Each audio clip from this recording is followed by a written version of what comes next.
Bom dia, boa tarde, isso aí, galera. Alguém aqui sabe o que é arquitetura hexagonal? Massa, então vai ser legal para vocês. Como ele falou, meu nome é Camila, eu trabalho na Acreditas, eu sou dev lá em São Paulo. Eu sou organizadora do Rails Girls e do Women Dev Summit em São Paulo também. Falando mais Acreditas, a gente é uma plataforma online que oferece empréstimo com garantia, que é aquele empréstimo que você coloca a sua casa, o seu carro com garantia, e com isso a gente consegue juros super baixo. E aí, é um empréstimo que você consegue pagar de boa, você consegue até mais dinheiro se você precisar. A gente está com um monte de vaga também. Eu organizo o Rails Girls em São Paulo. O Rails Girls é uma iniciativa mundial. O objetivo é inserir mais mulheres no mercado da TI. A gente pode ver por esses eventos e outros e tal, o quanto tem pouca menina, na verdade, em TI. E a ideia do Rails Girls é a gente ensinar mulheres a programar em Rails, no caso, fazendo um workshop de 2 dias. E que com isso a gente sirva de inspiração, que essas meninas possam ter inspiração e entrar no mercado de TI para a gente tentar mudar um pouco desse universo, né? Não sei se dá para ver direito os links aí, mas é só jogar Rails Girls São Paulo ou railsgirls.com.br, vocês acham um site, Facebook, Twitter, essas coisas. Eu organizo também o Women Dev Summit em São Paulo. O Women Dev Summit foi uma junção de algumas comunidades, com o mesmo objetivo do Rails Girls, que seria incluir mais mulheres em TI. A gente faz oficina, painel, palestra, essas coisas. Juntou, então, o Rails Girls, mais outras 3 comunidades, que é o Desprograme, o Makers Code e o PHP Women. Porque a gente acredita que juntas a gente é mais forte. Por isso a gente fundou o Women Dev Summit. Então, voltando aí para a palestra, eu vou falar um pouco de arquitetura hexagonal. Mas antes eu vou contar um pouquinho uma historinha. Imagina uma empresa acabou de começar, tem lá uns 3 devs mais ou menos, e a produtividade, essa empresa tem alguma forma de medir a produtividade desses devs. No começo a produtividade está a milhão, assim, qualquer coisa faz em 2 dias, é muito rápido fazer tudo, qualquer coisa. Mas conforme o tempo vai passando e o número de devs vai aumentando também, essa produtividade vai caindo, chegando num ponto que está insustentável. Então, do tipo, adicionar uma nova linha de código ou uma nova feature, que era um bagulho que era para demorar, sei lá, do tipo, 2 dias, acaba demorando 2 semanas ou mais. E eu acho que ninguém gosta disso, assim, certo? Isso já aconteceu comigo. Se não aconteceu com vocês ainda, eventualmente acho que vai acontecer. E por que acontece uma coisa assim, né? Por que tem essa curva para baixo de produtividade, sendo que a gente gostaria que fosse uma coisa mais ou menos estável, tendo seus altos e baixos, claro, mas que fosse alguma coisa mais estável, certo? Eu acho que muito disso vem da mentalidade que nós devs temos de que a gente precisa entregar logo, pressão de todo lado, pressão do tipo de produto, pressão da empresa em si, pressão até de nós mesmos, de puta, queria fazer isso logo e tal. Então vamos assim mesmo, depois a gente volta e arruma. O problema é que a gente não volta e a gente não arruma, sabe? E aí a gente entra num software que fica tipo uma grande bola de merda que é conhecida por aí como Big Wall of Mud, se vocês olharem na literatura. E aí nesse sentido, e aqui eu coloquei um quote do Uncle Bob. Alguém que conhece o Uncle Bob? Legal, bastante gente. Para quem não conhece, ele é um cara tipo muito bom de software e ele fala várias coisas muito legais sobre código limpo. Ele tem vários livros e ele fala algumas coisas bem bacanas do tipo essa frase, que do tipo ele fala que o fato é que fazer bagunça, né, escrever de um jeito mais ou menos, vai ser sempre mais devagar do que se você for sempre do tipo clean, usar o TDD, essas coisas assim. Ele é o autor desses 3 livros que são muito importantes, e esse Clean Architecture é basicamente a base dessa palestra inteira. Eu recomendo bastante esses livros. E aí vem a noção de arquitetura. Se a gente pensar em arquitetura como a palavra mesmo, a gente vê tipo um desenho como esse aqui. Então, essa arquitetura de um lugar aleatório, eu estou vendo que é do tipo um lugar como esse, certo? Tipo, tem um palco ali na frente. Eita. A arquitetura é basicamente o desenho de como esse negócio está funcionando. Então, eu olhei para essa arquitetura, eu não estou falando do que... não tem nenhum lugar escrito do que ela é, mas você olha e você sabe que ele está provavelmente um auditório ali, certo? E no software é a mesma coisa. Então, a boa arquitetura do software, ela vai gritar, ela vai falar do tipo, na hora que você olhar para a arquitetura, você vai entender qual a intenção daquele software. Por exemplo... Se eu tenho a minha pasta principal, que tem essas pastinhas aí, não sei se dá para enxergar, mas basicamente do tipo eu tenho o que está selecionadinho ali, está escrito Controller, Model e View. Então, se eu olho para essa aplicação, para essa arquitetura desse meu software, tudo que eu sei disso é que é um framework MVC. Eu não sei absolutamente nada disso. Pode ser a aplicação de uma faculdade, pode ser Acreditas, pode ser, sei lá, Udacity, pode ser qualquer coisa, porque a arquitetura do meu software não está dizendo absolutamente nada sobre ele. Em contrapartida, se eu tenho basicamente tipo, logo na minha pasta principal, algo que diga auto-financing, auto, e dentro disso está financing e refinancing, depois home refinancing. Se eu sei o que é auto-financing e refinancing e home refinancing, eu sei que a minha arquitetura, que meu software é sobre empréstimo com garantia ou financiamento de automóvel, no caso ali. Então, do tipo, a intenção do meu software está bem clara pela arquitetura. Eu não mostrei código nenhum, mas se você olhar já essa pastinha, você entende sobre o que o meu software é. Por acaso, você acredita-se. E aí vem a noção de arquitetura em camadas. Alguém sabe o que é isso? Boa, galera. Que é basicamente esse desenho. A ideia da arquitetura em camadas é você ter camadas no seu software, que cada uma com uma responsabilidade específica. Então, esse é basicamente o desenho básico disso. Então, você tem, tipo, para a parte de apresentação, que é onde você vai controlar, tipo, basicamente onde vai ter as requisições HTTP ou qualquer coisa que você, tipo, o tipo de requisição que você vai ter. Depois você tem as regras da aplicação mesmo, que é do tipo fluxo, essas coisas. E embaixo você tem o domínio, que é basicamente o que a sua aplicação é mesmo. E isso pode falar basicamente com a parte de infraestrutura, que vai falar com o mundo externo, essas coisas assim. E pensando na arquitetura em camadas, surgiu outros conceitos, como arquitetura clean, ou arquitetura onion, ou hexagonal, que é o que eu vou falar mais aqui hoje. No fundo, é tudo a mesma coisa, não tem muita diferença entre elas. Então, esse é basicamente o desenho da arquitetura clean. Então, a gente tem, ao invés de ter as camadas de uma forma do tipo sequencial, que nem aquele primeiro desenho, ela tem uma forma mais redondinha, sendo que cada camada só vai falar com o que está para dentro para as camadas de dentro, né? Esse é basicamente o desenho da arquitetura onion, e esse é o da hexagonal. No fim, é tudo a mesma coisa. Por que eu vou falar de hexagonal? E por que se chama hexagonal também?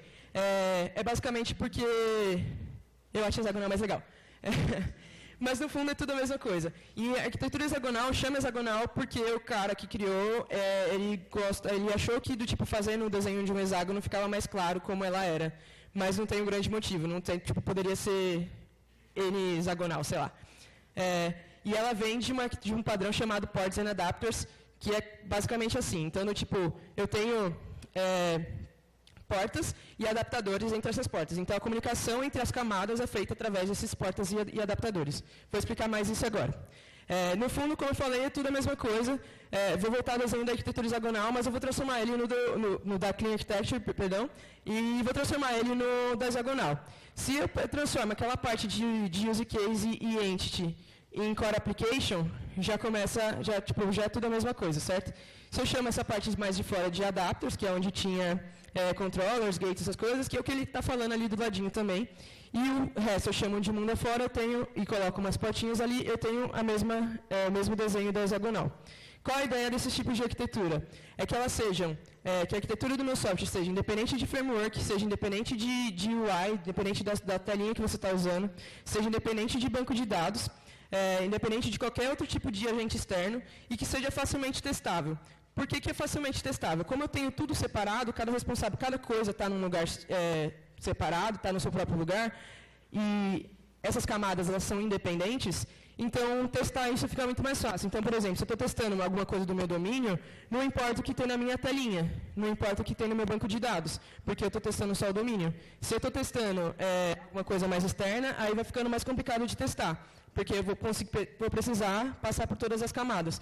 Mas, se eu quiser testar uma camada isolada, eu posso, e a ideia dessas arquiteturas é que isso seja, que essas coisas deixem isso bem fácil de testar.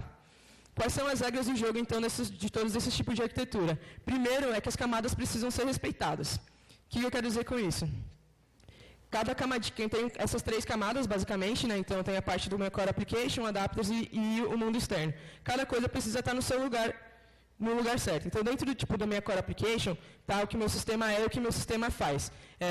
Por exemplo, no caso da Acreditas, tudo que eu estou falando de empréstimo com garantia, ou como a gente faz um empréstimo com garantia, como funciona o fluxo do empréstimo com garantia, está nessa parte do core application. No external world, no mundo externo, né, tá tudo que tudo que meu sistema não liga, né, do tipo não faz parte do que meu sistema é ou que o meu sistema faz.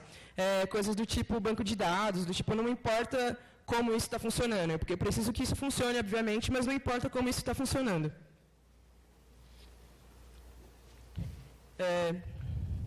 E na parte de adapter seria basicamente a comunicação desse mundo externo com a parte do core.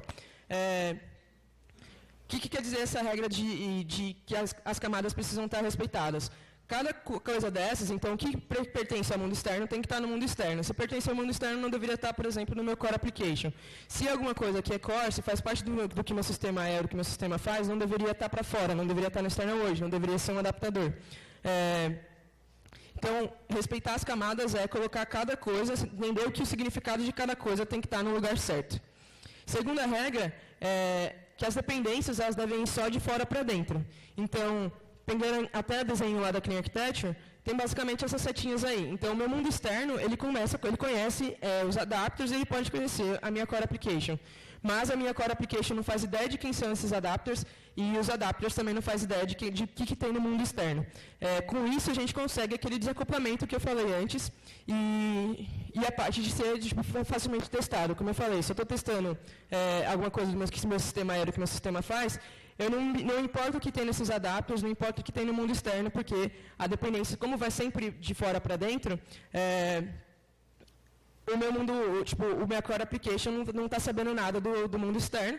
Eu consigo testar só isso, eu garanto que o que meu sistema é, o que meu sistema faz está funcionando, independente de banco de dados, independente de qualquer coisa externa a isso. O que tem, então, nesse mundo externo? Tem coisas do tipo, como eu falei, banco de dados, tem a web em si, então, no tipo, telinha, essas coisas, está tudo para lá, está tudo nessa parte do mundo externo. Eu posso ter frameworks, então a minha aplicação ela passa a ser independente de frameworks, porque o meu core application ele não precisa saber nenhum detalhe de framework. Coisas agendadas, então, coisas assíncronas e tal, está tudo para fora da minha aplicação, isso não faz parte do que o meu sistema é. E ou até mesmo o terminal, dependendo da aplicação que você tem, um dos usuários, o jeito de você usar a sua aplicação é a partir de um terminal, por exemplo. Dentro da Core Application, aí entra bastante coisa de Domain Driven Design, geralmente, né, a parte de arquitetura clean e DDD andam bem juntas. Quem aqui conhece DDD? Pô, bastante gente, legal. Tem esses 3 livros, eu recomendo bastante, tá basicamente na ordem de quão difícil é ler. Então, o primeiro ali, que foi o primeiro livro, inclusive, de DDD, ele é bem chato de ler. Os outros 2 já vão ficando um pouco mais fáceis. E um dos conceitos mais importantes do DDD é a questão de linguagem ubíqua. Então, imagine que eu tenho uma pessoa, tipo um dev, e uma pessoa de negócios. Se a minha pessoa de negócios, se a pessoa que manja do meu domínio, do domínio da minha aplicação, fala ao cliente, a gente deve ter mania de escrever em inglês, beleza, mas às vezes a gente troca os significados das coisas. A minha aplicação não deveria dizer user para falar do cliente. Ela deveria falar customer, mesmo que eu mude a linguagem, né, mude para inglês, porque geralmente no software a gente escreve em inglês, o conceito continua o mesmo, essa é a ideia da linguagem ubíqua. Então, a linguagem do meu software deveria ser a mesma que a pessoa que manja mesmo do domínio está falando. E é isso que a gente vê basicamente dentro dessa Core Application. E ela é separada basicamente em o que o sistema faz e o que o sistema é.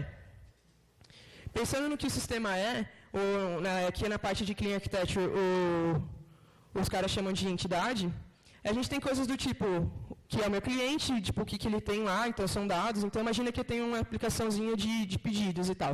Então eu tenho o meu cliente, esse cliente pode ter um endereço, tem um produto que eu estou vendendo também, então nesse produto eu tenho nome, preço, tem o pedido realmente da compra, e esse pedido está ligado a um comprador, que é o cliente, a função desse cliente dentro desse software com relação ao pedido é que ele é o comprador desse pedido. Esse pedido ele é cheio de itens, e esses itens eles são produtos,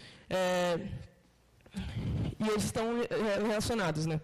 Outra coisa que faz parte do que o meu sistema não é necessariamente são só dados, eu posso ter funções também. Então, por exemplo, um cliente adicionar um item no produto faz parte do que o meu sistema não é necessariamente o que o sistema faz. É inerente ao pedido eu ser capaz de adicionar um item a ele. E reparem que essa comunicação não vai do cliente direto com o item, quando ele vai adicionar um item a esse produto, porque isso é chamado basicamente de agregado. Né? Então, a comunicação inteira, a relação do meu cliente com o meu pedido, ou com os itens daquele pedido, é sempre através de um pedido. Não faz sentido o meu cliente ter acesso ao item direto daquele pedido, certo? Ficou meio estranho, né? Mas, enfim, e aí tem a parte do que o sistema faz, que a gente tem basicamente as funções, né? São fluxos que acontecem dentro do meu software. Então, se eu estou falando do pedido, então, por exemplo, criar um pedido, enviar um pedido, verificar risco de fraude desse pedido, pedir reembolso faz parte do que meu sistema faz. Isso é chamado geralmente de use case ou interactors. E eles têm mais ou menos um formato assim. Então, ele tem os dados de entrada e ele tem um fluxo do que acontece. Então, tipo, se eu tenho a função, por exemplo, de criar um pedido, eu tenho os dados de entrada, que são os dados do cliente que está fazendo aquele pedido, o endereço que ele precisa ter para entregar, né? E os dados de pagamento para eu conseguir pagar aquele pedido. E o fluxo é do tipo, o cliente pediu para criar o meu pedido com os dados acima, certo? O sistema vai validar esses dados, vai criar o pedido, determinar o ID do pedido e devolver o ID para esse cliente. Reparem que, inclusive, o primeiro passo ali nem faz parte, na real, desse use case, né? Do tipo, a ponto de entrada dele. Ele tem mais ou menos esse formato. Então, são do tipo coisas que acontecem no meu sistema, é do tipo o que o meu sistema está fazendo. E aí a gente vem para a parte de adapters, que é basicamente, como eu falei, é o que ele vai ligar o mundo externo ao a parte da core application. Geralmente, o ponto de entrada é a parte do que o sistema faz, então o use case é o interactor. A ideia se eu tenho um mundo externo, então, por exemplo, a entrada seria através de um controller. Um controller é um tipo de adapter. Eu mando para esse use case, eu volto de alguma coisa, de alguma forma. Esse use case aqui, de novo, ele só entende parte do domínio, então ele não importa o que tem nesses adapters. Se no meu mundo externo veio, por exemplo, um JSON, o controller é o responsável para traduzir esse JSON de uma forma que o meu use case entenda. E isso volta, de alguma forma, para o meu presenter, que vai decidir como que uma aplicação tem que voltar para o mundo externo. Então, se eu estou, de novo, falando de uma requisição HTTP, esse presenter vai provavelmente traduzir alguma coisa do domínio que veio daqui e mandar para o mundo externo em forma de JSON. Mas, espera aí, e a regra da dependência que eu tinha falado lá? A real é que existe um princípio chamado de inversão de dependências, que, apesar do fluxo de controle ser, para o use case e depois de volta para o controller, meu use case não entende domínio e ele não sabe que ele precisa devolver alguma coisa para alguém, para algum presenter. Então, eu tenho umas portas de entradas e de saída. Eu não invertei aqui, na verdade. Aqui, na verdade, é input, aqui é output. Então, eu tenho uma porta de entrada que meu use case conhece, meu domínio conhece, está junto com o meu use case, então, ainda está falando o domínio, mas o meu controller conhece aqui. Então, ele vai falar com o use case através dessa porta de entrada e a devolução do meu use case através de uma porta de saída também, que esse use case conhece, mas o presenter consegue buscar isso de alguma forma. Então, juntando tudo, eu acho que eu falo meio rápido. Então, imagina que o meu usuário pediu requisitou algum recurso, certo? Então, isso está no mundo externo. A primeira coisa que ele vai entender no meu software seria a parte dos adapters, certo? Então, ele mandou um JSON para um controller, por exemplo, que está no mundo dos adapters. Esse controller faz uma tradução para um request model, que seria essa parte da inversão de dependências que eu falei, e manda isso para o meu use case. Então, o use case está entendendo só a parte de domínio, porque o meu controller fez a tradução de uma forma que ele entenda daquele JSON. E aí, meu use case interage com o resto do domínio, então pode interagir com domínio, com entidades, com agregados, como eu falei antes, que estão parte naquele domínio. Faz o que precisa fazer, então, se precisa criar um pedido, vai lá, fala com o pedido, fala com o item, vai falar com não sei quem, até resolver tudo que precisa resolver. E fala com qualquer outro tipo de adapter, então, por exemplo, um tipo de adapter também seriam repositórios para questão de persistência, o repositório é um tipo de adapter que ele encapsula o meu banco de dados para que para a minha aplicação seja transparente. Então, teoricamente, seria muito tranquilo trocar o banco de dados, por exemplo, não que seja muito comum fazer isso, mas você poderia, se quiser, seria só trocar esse adapter. E aqui a gente entra naquela regra que eu falei da inversão de dependência, que é conhecido como DIP também, Dependency Inversion Principle, na hora que o use case está falando com um repositório. Terminei tudo que eu precisava fazer, persistir e tal, e preciso devolver para o meu cliente, o use case faz a parte do result model, que seria aquela tradução da inversão de dependência também, para devolver para o meu controller. E ele devolve, então, por exemplo, para um presenter, que, de novo, é onde entra a parte da regra da inversão de dependência. E esse presenter traduz de volta para JSON, que aí o usuário consegue pegar o recurso de volta para ele. Reparem que do tipo está tudo bem separado, então do tipo a parte roxinha, azulzinha, sei lá, que é a parte da minha core application, só entende isso aqui. Eu não preciso saber o que tem no repositório, o que tem no controller, ou que essa requisição veio através de uma requisição HTTP, poderia ter sido qualquer outra coisa, poderia ter sido pelo meu terminal, poderia ter sido, sei lá, qualquer outro tipo de requisição. Porque não importa, do tipo, eu sei fazer essa coisa aqui que faz parte do meu sistema, do que o meu sistema é, do que o meu sistema faz. E a mesma coisa, do tipo, se eu precisar mudar o jeito que eu estou falando, é só trocar, por exemplo, esses adapters. Se do tipo, ao invés de ser uma requisição HTTP, eu preciso de um outro tipo de requisição, eu posso só trocar esse controller aqui e já era, já está tudo funcionando, porque a minha aplicação em si não tem nada de novo, assim. Não tem nada que tenha a ver com essas partes de adapters ou do mundo externo. Ops. Então, só finalizando, mais uma quote do Uncle Bob. Ele fala que o único jeito de ir rápido é indo bem. Então, eu espero que com essa palestra eu tenha mostrado um jeito de fazer as coisas direito e que vocês possam ter isso em mente na próxima vez que forem desenvolver o seu software. Muito obrigado. A palestra está disponível nesse link aí já também. Se quiserem me achar, os meus contatos, tem meu e-mail. O jeito mais fácil de me achar é pelo Twitter, é Campus Mila. E é isso aí, galera. Valeu.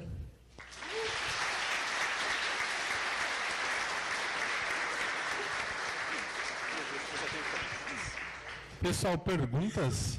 Alguém? Boa.